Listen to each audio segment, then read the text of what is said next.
Que a graça, a paz, a misericórdia e o amor do nosso Pai Celestial estejam sobre nós. Em nome de Jesus, que assim seja.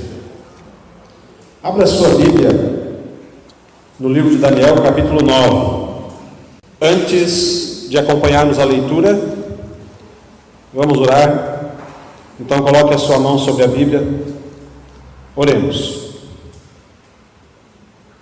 Nosso Deus, nosso Criador, é em nome de Jesus, o Teu Filho, o nosso Salvador, o nosso Senhor, que entramos diante do Teu trono de graça, pela fé, para suplicar que o Espírito Santo seja derramado sobre nós. Que o Espírito Santo ilumine a nossa mente para que possamos entender a Tua palavra. Batiza-nos no Espírito Santo, Senhor. Tua palavra está aberta mais uma vez diante de nós. Está escrito: Jesus disse: santifica-os na verdade, a tua palavra é a verdade. Nenhuma profecia foi dada por vontade humana, mas homens inspirados por Deus falaram movidos pelo Espírito Santo. Nós cremos que a tua palavra é inspirada. Por essa razão, nosso Pai, pedimos que a Tua palavra nos alimente, que a Tua palavra nos sustente, que a Tua palavra nos guie, que a Tua palavra nos conforte, que a Tua palavra fortaleça a nossa fé e aumente o nosso amor pelo Senhor.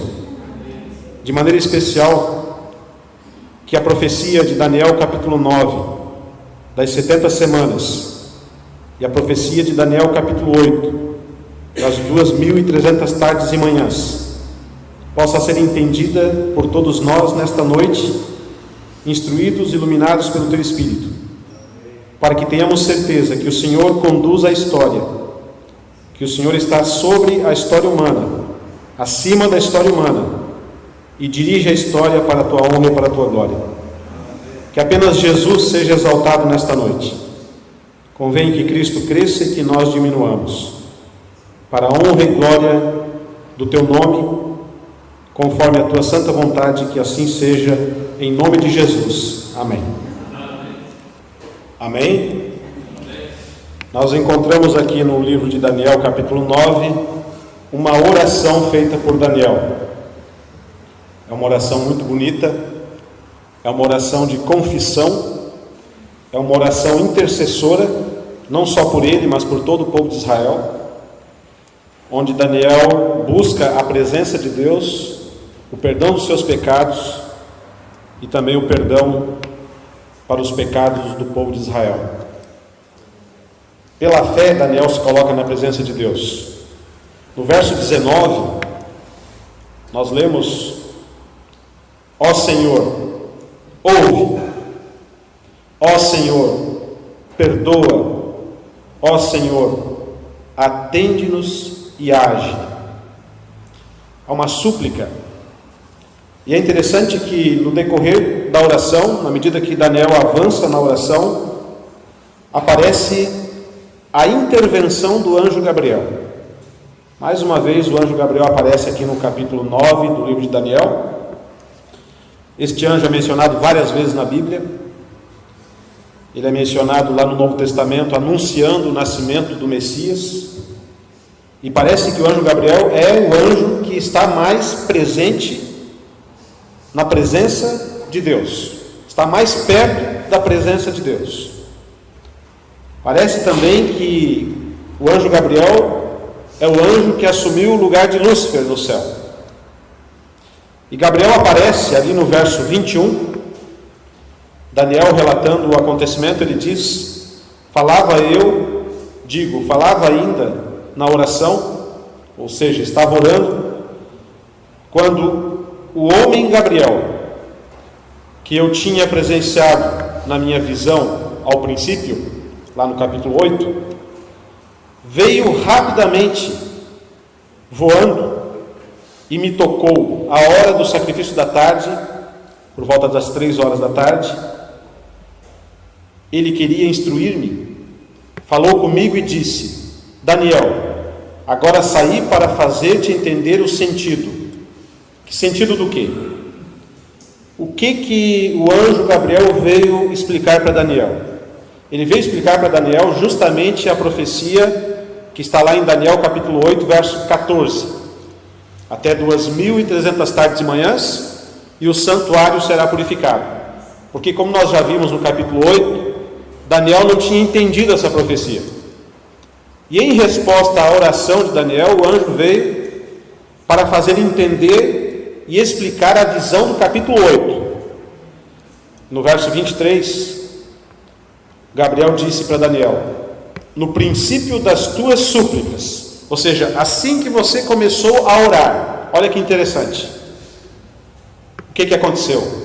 Saiu a ordem, foi dada uma ordem vinda de Deus, lá no céu, como nós vimos no capítulo 8, há um santuário no céu, há um templo de Deus no céu, a habitação de Deus no céu. O anjo disse: saiu a ordem e eu vim para te declarar, porque você é muito amado. Olha que coisa linda. Essa regra, ela vale para cada um de nós. Sempre que nós oramos com o coração puro e sincero na presença de Deus, Deus dá ordens para os seus anjos. E Ele começa antes mesmo de nós falarmos tudo que nós queremos dizer. No começo das nossas orações. Sabe por quê? Porque o anjo disse para Daniel: Daniel, você é muito amado. No lugar do nome de Daniel, coloque o seu nome. Coloque o seu nome aqui no lugar do nome de Daniel. Deus está dizendo para você: você é muito amado. Você é muito amada. Eu ouço as tuas orações. Como diz Daniel ali, no capítulo 9, no verso 19, o Senhor ouve, o Senhor perdoa e o Senhor atende e age. Deus ouve, perdoa, atende e age. Então nós podemos ter certeza de que as nossas orações não são em vão. Nós já vimos nos capítulos anteriores que Daniel era um homem de oração. Ele praticava a oração diária, 3 vezes ao dia. Ele comungava com Deus por meio da oração. As nossas orações são ouvidas por Deus, são atendidas por Deus, são respondidas por Deus, e Ele dá ordens para que os seus anjos atuem em nosso favor. Podemos ter essa plena certeza, não apenas por meio da história de Daniel, não apenas por meio da experiência que Daniel teve, mas por meio da nossa própria experiência com Deus. É interessante que o capítulo 9 começa então com essa oração e prossegue com a manifestação do anjo e a explicação da profecia pelo anjo. Então, no capítulo 9 de Daniel, encontramos uma das orações mais lindas da Bíblia Sagrada. Daniel orou porque ele acreditava que a oração podia mudar a história do mundo. Porque aqui no capítulo 9, no comecinho do capítulo 9, Daniel estava estudando os livros do profeta Jeremias. Do profeta Jeremias, que havia profetizado anos antes a destruição de Jerusalém e o cativeiro babilônico. E Daniel estava querendo entender o tempo do cativeiro na Babilônia, que deveria ser de 70 anos. E os 70 anos estavam chegando ao fim. E Daniel queria que Deus intervisse e que Deus fizesse cumprir a profecia. Ele acreditava que por meio da oração ele podia mudar a história, ele podia mover o braço de Deus. A resposta imediata de Gabriel para Daniel mostra que a fé de Daniel não foi em vão. A oração de Daniel não foi em vão. A nossa fé e as nossas orações não são em vão. A oração confessional de Daniel para os pecados de seu povo mostra que ele entendeu que a contaminação do santuário do capítulo 8 não era causada pelo chifre pequeno, mas era causada pelos pecados do seu próprio povo. Nós vimos lá no capítulo 8 que o chifre pequeno é um poder político e religioso que surgiu depois do Império Romano. E a oração confessional de Daniel não é por causa da atuação do chifre pequeno. Qual seria a atuação do chifre pequeno? O chifre pequeno ele atacaria o santuário, a doutrina do santuário, impedindo que as pessoas compreendessem a obra de Cristo no santuário por meio da mediação de santos, por meio do ensino da confissão auricular. O chifre pequeno, esse poder político e religioso, representado em duas fases, por Roma pagã e depois por Roma papal, ele combateria a verdade, atacaria e mudaria a lei de Deus, os 10 mandamentos, e também criaria um sistema falso de perdão, por meio da confissão auricular, tirando o entendimento das pessoas de que Jesus está no santuário celestial e é o nosso único mediador, nosso único meio de chegar até o Pai. E somente por meio dele nós temos o perdão dos nossos pecados. E Daniel confessa na sua oração os pecados do seu povo, do povo de Israel. E ele entendeu que a purificação do santuário estava relacionada com a limpeza que seria feita, podemos dizer assim, com o juízo que seria feito em relação aos pecados do seu povo. A purificação do santuário, então, é a razão da sua oração. Ali, a razão da oração de Daniel é Daniel 8,14. Até 2.300 tardes e manhãs, e o santuário será purificado. De acordo com a forma de pensar do efeito para a causa dos antigos orientais, a expiação do capítulo 9, ou seja, o perdão que é buscado no capítulo 9, é a causa da purificação do santuário do capítulo 8. Então o capítulo 8 e o capítulo 9 são capítulos que se sobrepõem. Um explica o outro, um complementa o outro. Isso é muito importante.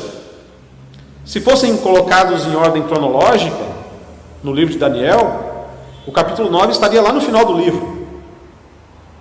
Porque há em torno de 8 anos que separam um capítulo do outro, quando foram escritos.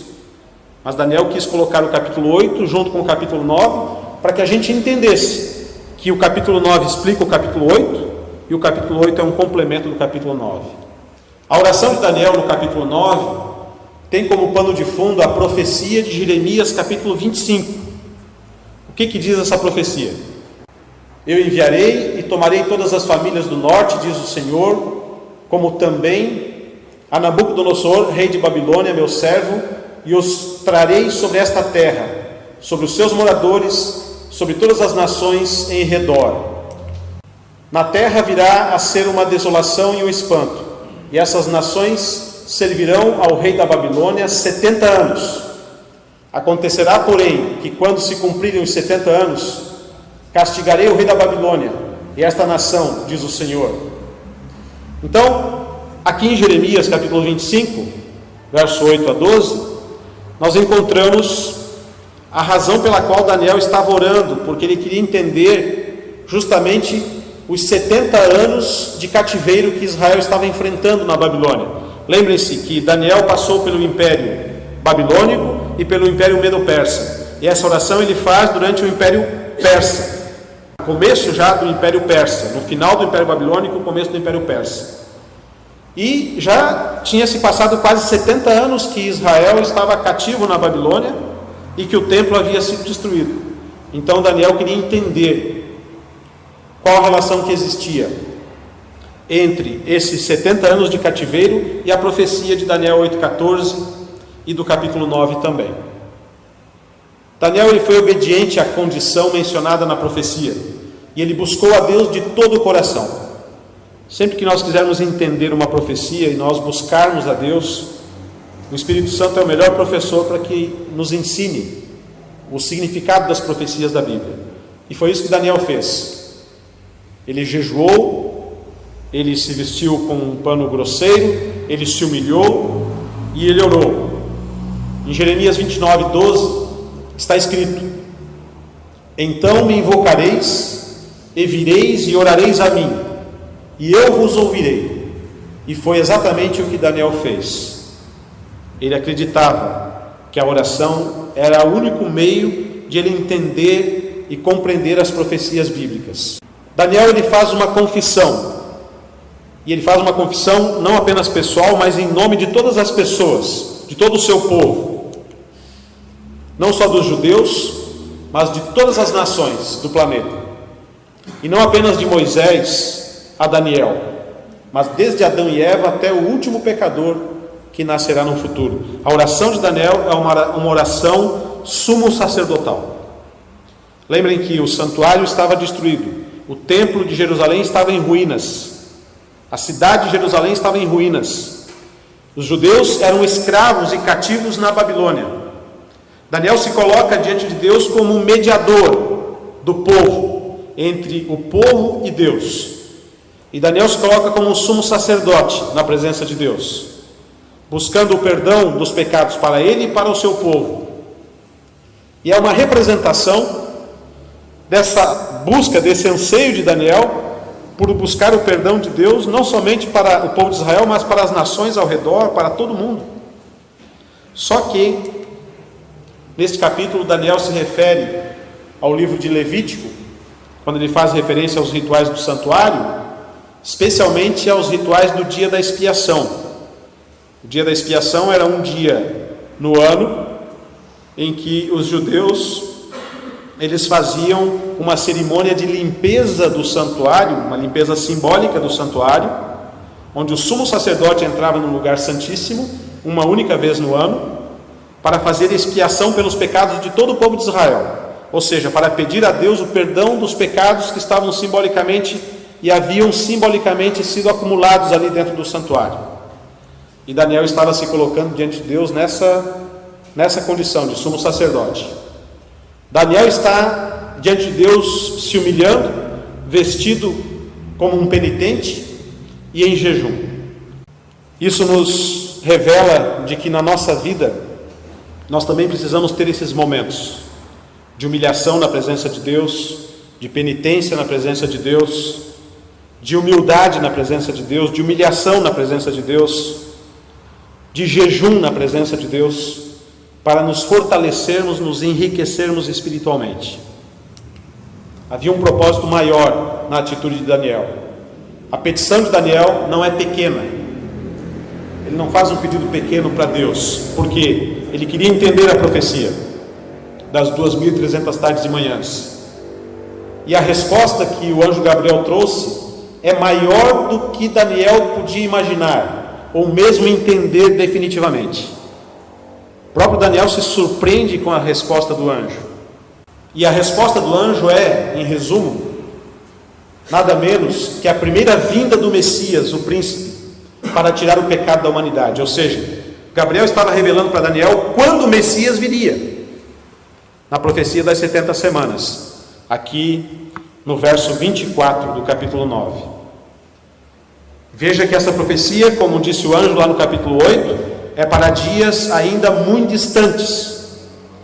Daniel não presenciaria o cumprimento profético, mas o anjo veio para revelar para ele a época exata em que o Messias viria para salvar a todos do pecado.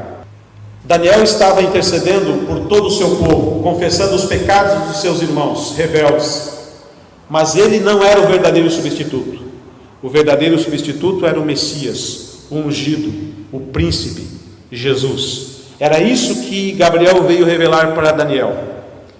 Muitos anos depois, o mesmo anjo Gabriel apareceu para a Virgem Maria e anunciou que ela daria à luz o Messias. Então nós temos que entender que o Daniel capítulo 9 fala sobre uma das profecias mais abrangentes da Bíblia. Os capítulos 8 e 9 de Daniel, eles são separados por 8 anos, a época em que foram escritos. Mas Daniel, que é o autor do livro, os reúne intencionalmente, porque eles são interdependentes.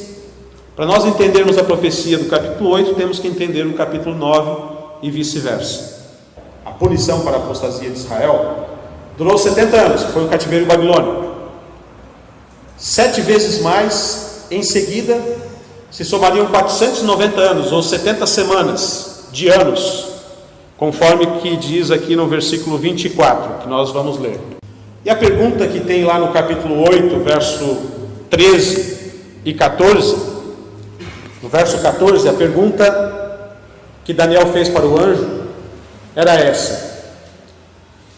A resposta do anjo para a pergunta de Daniel: ele me disse, até 2.300 tardes e manhãs, e o santuário será purificado. Daniel queria saber então qual seria esse tempo profético, quando ele começaria e quando ele acabaria. E o anjo havia aparecido ali para dar a explicação para Daniel. O santuário deveria ser purificado num período de tempo que nós conhecemos como 2.300 dias proféticos ou anos. Porque em profecia nós entendemos que um dia equivale a um ano, conforme está escrito lá em Números 14, 34 e Ezequiel 4, 5 a 7. Então, para cada dia profético, nós temos que contar um ano. Então, as 2.300 tardes e manhãs, ou dias, são 2.300 anos proféticos. Essa é a profecia mais longa da Bíblia. A primeira parte da profecia que o anjo começa a explicar é o que chamamos de profecia das 70 semanas. Vamos ler aqui em Daniel 9, 23 e 24. No princípio das tuas súplicas saiu a ordem, e eu vim para te esclarecer, porque és muito amado. Considera, pois, e entende a visão. 70 semanas estão determinadas sobre o teu povo e sobre a tua santa cidade, para fazer cessar a transgressão, para dar fim aos pecados, para expiar a iniquidade, para trazer a justiça eterna, para selar a visão e a profecia, e para ungir o santo dos santos. 70 semanas. 70 semanas em profecia, se um dia equivale a um ano, em profecia 70 semanas corresponde a quanto tempo? 490 anos. Multiplica 70 semanas vezes 7. Vai dar 490 anos proféticos. Guardem isso na memória. Segundo Daniel 9, 25, o período começaria com o decreto para restaurar e reconstruir Jerusalém, que aconteceu em 457 a.C., no ano 457 a.C., pelo rei Artaxerxes, da Pérsia.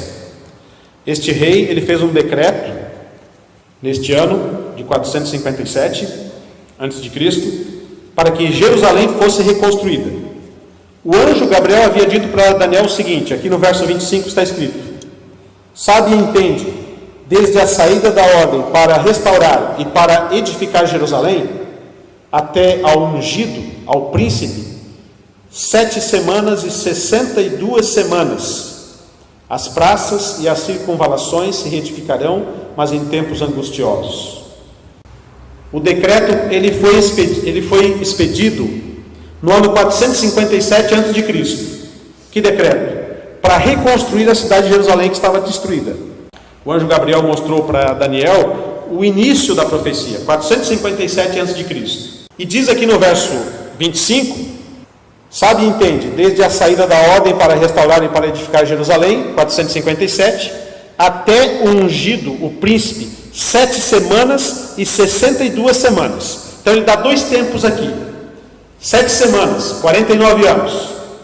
Quando Jerusalém começou a ser reconstruída, em 457, demorou exatamente 49 anos para ela ficar pronta, que equivale a 7 semanas em profecia. No ano 408, Jerusalém estava reconstruída. Olha que profecia exata. O anjo disse, no versículo 25, 7 semanas e 62 semanas. Essas 62 semanas, multiplicado por 7, vai dar 434 anos. O anjo Gabriel disse para Daniel o seguinte, olha, 7 semanas, 62 semanas, e as praças e as circunvalações se reedificarão, a reedificação de Jerusalém. E aqui no início do verso 25 ele diz, desde a saída da ordem para restaurar Jerusalém, até o ungido, o príncipe, 7 semanas e 62 semanas. 7 semanas, 49 anos. Quando Jerusalém começou a ser reconstruída, em 457 a.C., demorou exatamente 49 anos para ela ficar pronta, que equivale a 7 semanas em profecia. No ano 408, Jerusalém estava reconstruída. se passaria quanto? 7 semanas e 62 semanas. Se nós somarmos aqui estes anos, começando em 457, nós vamos cair lá no ano 27 depois de Cristo. O que aconteceu no ano 27 depois de Cristo? Jesus foi batizado no Rio Jordão. Ele começou o seu ministério público. Ele começou a pregar o Evangelho, o reino de Deus. Ele recebeu a unção do Espírito Santo no seu batismo. Ele foi ungido. O que diz a profecia? 7 semanas mais 62 semanas até o ungido. Exatamente começando no ano 457, nós vamos cair no ano 27. Foi justamente o ano que Jesus se batizou. Foi justamente o ano do batismo de Jesus. O anjo estava anunciando quando que viria o Messias, quando o Messias iria começar a pregar o Evangelho, por meio de uma profecia que envolve dias proféticos, que envolve anos proféticos. Daniel 9, 26 e 27 diz: depois das 62 semanas, será morto o ungido. Ele está anunciando a morte de Jesus. O ungido aqui é o Messias, Cristo. Ele fará aliança com muitos por uma semana. Jesus faria uma aliança com muitos por uma semana. Na metade da semana, fará cessar o sacrifício. Na metade da semana fará cessar o sacrifício. O que isso significa dentro dessa profecia? 457, o ano de início da reconstrução de Jerusalém. 7 semanas se passaram, como diz a profecia, que equivale a 49 anos. Justamente no ano 408, Jerusalém foi reconstruída. Depois mais 62 semanas, disse o anjo Gabriel. Vai se passar mais 62 semanas até o ungido, até Jesus aparecer como Messias. No ano 27, Jesus foi batizado. E uma semana, Jesus fará um pacto com o seu povo, e na metade da semana ele fará cessar o sacrifício. Uma semana em profecia são 7 anos. E o que aconteceu? Em Daniel 9:26, o anjo disse para Daniel que o Messias, o ungido, seria cortado, seria morto, e nada lhe subsistirá, e já não estará, conforme algumas outras traduções. E o povo de um príncipe que há de vir destruirá a cidade e o santuário. Ele está dizendo que após a morte do Messias, no meio da semana profética ali, o santuário e o templo de Jerusalém seria destruído novamente. Quem está dizendo isso é o anjo Gabriel. E o que aconteceu? Recapitulando, ano 457, decreto do rei Artaxerxes para reconstruir Jerusalém. A profecia dizia que ia passar 7 semanas, a cidade ia ser reconstruída com dificuldade. Justamente no ano 408, Jerusalém ficou pronta, depois de 49 anos, 7 semanas proféticas. 7 vezes 7. 7 dias em profecias, 7 anos. Mais 62 semanas até o ungido, até o aparecimento do Messias. No ano 27, Jesus foi batizado. Ele faria um pacto, uma aliança com o seu povo, o povo de Israel, o povo judeu, durante uma semana. Na metade da semana ele seria cortado, seria morto. Jesus morreu no ano 31, justamente 3 anos e meio depois que ele foi batizado. Jesus morreu justamente nesse período que o anjo Gabriel disse para Daniel que o Messias apareceria e morreria pelo seu povo. E diz lá no verso que nós lemos que o povo de um príncipe que há de vir destruirá a cidade e o santuário. O santuário e o templo de Jerusalém seria destruído novamente. Gabriel está explicando para Daniel que no futuro o templo seria destruído novamente. Ia ser reconstruído, mas seria destruído novamente. E o que aconteceu no ano 70, depois de Cristo? A cidade de Jerusalém foi destruída e o templo foi destruído pelos romanos. No ano 70 depois de Cristo, e nunca mais foi reconstruído. Não existe mais o templo de Jerusalém lá em Israel. Isso é profecia. Interessante que o texto diz que o ungido, o Messias, seria cortado, seria morto. E o anjo Gabriel ele chegou a dizer que isso aconteceria na metade da semana entre o batismo de Jesus e a morte de Estevão. no ano 34, Estevão foi apedrejado. Foi o primeiro mártir cristão. Foi apedrejado por quem?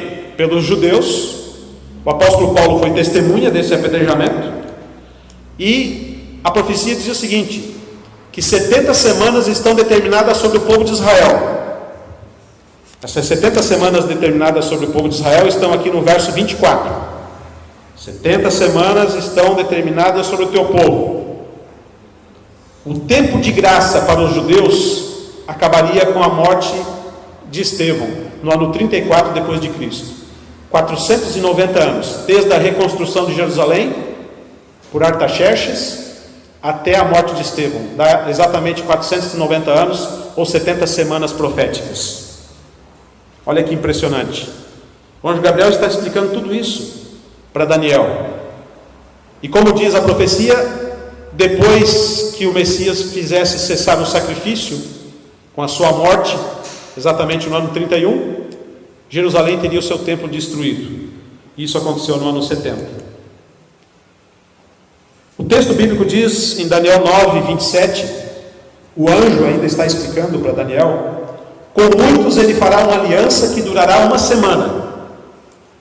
Essa aliança aqui, entre o batismo de Jesus e a morte de Estevão. O último período de graça para os judeus, exclusivamente para os judeus. Porque com o apedrejamento de Estevão aqui, o evangelho começou a ser proclamado para quem? Para os gentios, para os não-judeus. A graça de Deus se estende para o mundo todo, não apenas para o seu povo escolhido. Com muitos ele fará uma aliança que durará uma semana. No meio da semana ele dará fim ao sacrifício e à oferta. Quem que daria fim? O príncipe, o Messias, o ungido. O que Jesus fez?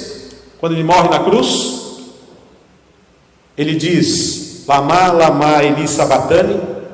Ele diz: está consumado. Pai, nas tuas mãos entrego o meu espírito. E justamente nesse momento em que Jesus fala isso, o véu do santuário lá em Jerusalém, que separava o lugar santo do Santíssimo, se rasgou de cima embaixo, mostrando que aquele ritual do santuário não valia mais. Diz o Espírito de Profecia que o cordeirinho que estava nas mãos do sacerdote para ser imolado, para ser morto, escapou, porque o verdadeiro cordeiro que tira o pecado do mundo estava morrendo na cruz. E a partir da morte de Jesus na cruz, todo o sistema de sacrifício no templo de Jerusalém foi invalidado pelo sacrifício de Jesus. Como nós lemos no capítulo 8, Jesus se tornou o nosso sumo sacerdote. Ele se tornou o sacerdote de uma nova aliança. Ele se tornou o sacrifício e o sacerdote ao mesmo tempo. Ele é rei e profeta. Ele é o nosso Salvador. Então, a profecia é clara. E diz mais, lá em Daniel 9, verso 24, 70 semanas estão determinadas sobre o teu povo, sobre o povo de Israel, ou seja, 490 anos, e sobre a tua santa cidade, para cessar a transgressão, para pôr fim ao pecado, para expiar a iniquidade, para trazer a justiça eterna, para selar a visão e a profecia, e para ungir os santos dos santos, porque Jesus se torna o nosso Cordeiro Pascal. Jesus se torna, de fato, na morte e na cruz, o Cordeiro de Deus que tira o pecado do mundo. Então os sacrifícios de animais são anulados pelo sacrifício de Cristo. As 70 semanas, elas são cortadas ou separadas ou identificadas para o povo judeu e para Jerusalém. E essas 70 semanas proféticas são os 490 anos proféticos, que começa justamente em 457 antes de Cristo e se estende mais além. E ela acaba, veja, com o apedrejamento de Estevão no ano 34. E aqui fecha a profecia das 70 semanas. Mas essa profecia era mais ampla, era de 2.300 anos. Ela começa aqui, em 457 a.C., os 2.300 anos. Porque a profecia das 70 semanas, ela está dentro de uma profecia maior, da profecia de Daniel 8,14. Até 2.300 tardes e manhãs, e o santuário será purificado. Interessante que Jesus contou uma parábola, está lá em Mateus capítulo 21, 33 a 46, a parábola dos lavradores maus, explicando a rejeição de Israel. como nação exclusiva de Deus. E lá em Mateus 21:43, Jesus disse: por isso vos digo, o reino de Deus vos será tirado e será dado a uma nação que produz os seus frutos. Quando se cumpriu e quando acabou as 70 semanas proféticas, no ano 34 depois de Cristo, com o apedrejamento de Estevão, foi o limite da graça de Deus exclusivamente para os judeus.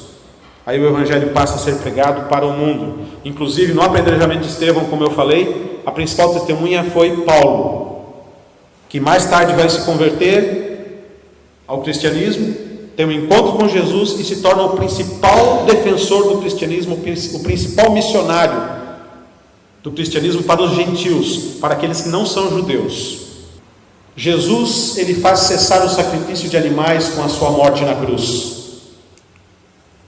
O Messias, diz a profecia, seria removido, seria assassinado, mas sem culpa, porque a morte de Jesus foi uma morte vicária, foi uma morte substituta. Ele pagou o preço da condenação eterna por cada um de nós. Por isso que nós não precisamos mais temer a morte ou temer a perdição, porque Jesus nos garantiu a vida e nos garantiu a salvação com a sua morte na cruz. Interessante que as 2.300 tardes de manhã de Daniel 8:14, começando em 457 a.C., elas vão terminar quando?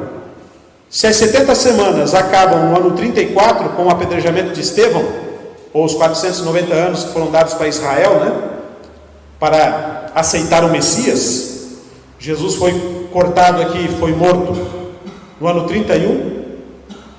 Se acabou no ano 34 depois de Cristo, as 70 semanas, basta nós acrescentarmos mais 1810 anos, que é o que falta para fechar 2.300 anos, e nós vamos cair no ano de 1844.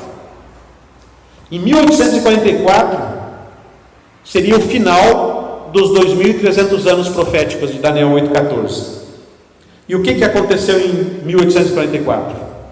No dia 22 de outubro, que coincide justamente com o mesmo dia do calendário judaico, onde os judeus faziam a purificação do santuário israelita, conforme o livro de Levíticos 16, 19 e 30. Esse dia era o 10º dia do 7º mês no calendário judaico, que transportando esse dia para o nosso calendário, cai no dia 22 de outubro de 1844, ou seja, o dia da expiação do calendário judaico coincide com 22 de outubro de 1844. A partir desse dia aqui, Jesus entra no santuário celestial, no Santo dos Santos, para fazer juízo. Começa, a partir dessa data, no final dos 2.300 anos proféticos de Daniel, começa a purificação do santuário celestial, que nós já vimos ali quando estudamos o capítulo 8. O que isso significa?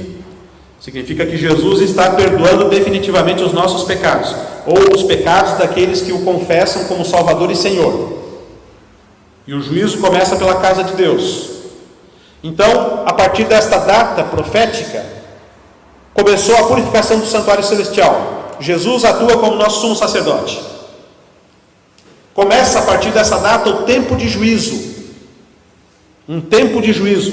Temer a Deus e dar-lhe glória, porque chegou a hora do seu juízo. É o que diz lá em Apocalipse. Começa a partir desta data o início do tempo do fim, até que Jesus volte. Nós estamos vivendo em que tempo? No tempo do fim. Um tempo profético, solene, até a volta de Jesus. Daniel 9 é fundamental para entender a amplitude do perdão e da graça de Deus por todas as pessoas, por cada um de nós. Ninguém foi tão longe no pecado que Deus não possa trazer de volta, se a pessoa permitir. O perdão de Cristo, o ungido de Deus, é tão absoluto que Ele nos liberta das garras do mal, da dívida do pecado. Ele pagou o pecado na cruz, em nosso lugar. Podemos ser livres porque Ele nos amou, morreu, ressuscitou e hoje intercede por todos aqueles que o aceitam como Salvador. Aceite-o hoje também como seu Salvador e comece a viver o reino de Deus aqui na terra. Essa é a mensagem de Daniel capítulo 9. Vamos cantar o hino final e e após o hino vamos fazer uma oração. Nós ouviremos 147.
Antes de nós fazermos a oração, gostaria de convidar você para, diante do que nós estamos estudando no livro de Daniel, desde o capítulo 1 até o capítulo 9 hoje, todas as profecias que nós estudamos, que apontam para a volta de Jesus, que apontam para o fim deste mundo, a convidar você a tomar uma decisão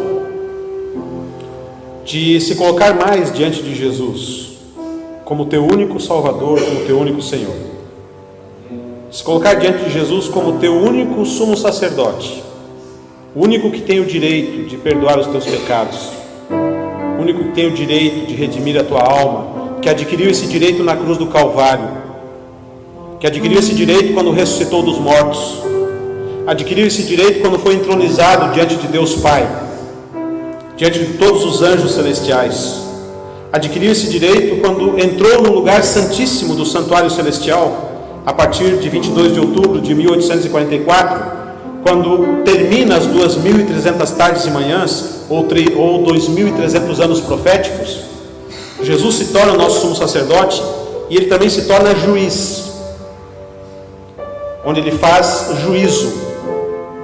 Isso coincide com o livro do Apocalipse, onde fala da igreja de Laodiceia, que é uma igreja que simboliza a igreja do juízo. Laodiceia significa povo do juízo, ou seja, uma igreja que viveria justamente no período profético do juízo pré-advento, antes de Jesus voltar. Porque quando Jesus voltar, cada caso estará definido, ou para a vida eterna, ou para a perdição e vergonha eterna. Então eu gostaria que você tomasse uma decisão, fizesse um pacto com Jesus, de buscá-lo mais, assim como Daniel o buscava em oração, estudasse mais a Bíblia, as profecias, entendesse essas profecias e se colocasse diante de Deus como um filho e uma filha de Deus. Essa decisão você vai tomar no seu local mesmo, na hora da oração. Se você quer dizer para Deus que você está disposto, está disposta a se consagrar mais a Ele, você vai colocar a tua mão direita sobre o teu coração.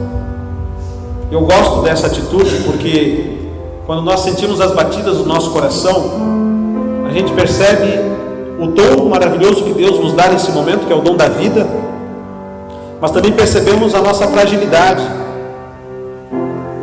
como nós somos frágeis nesta vida, e como esta vida só adquire um sentido maior quando nós pensamos na vida eterna. Jesus vai voltar, isso é profético. Jesus mesmo profetizou que Ele voltaria. Nós vivemos no final da história deste mundo. no chamado tempo do fim. E logo tudo vai acabar. E se nós não estivermos vivos, no dia da nossa morte é como se Jesus estivesse voltado para nós, porque nós vamos apenas ter consciência novamente quando houver a ressurreição, ou a primeira ou a segunda ressurreição. A primeira ressurreição para a vida, a segunda para a condenação eterna. Então tome a sua decisão, você e Deus, na hora da oração. Vamos orar. Nosso Pai Celestial, bendito seja o Teu nome, louvado seja o Teu nome, Senhor, pelas profecias de Daniel. Louvado seja o Teu nome porque o Senhor dirige a história deste mundo.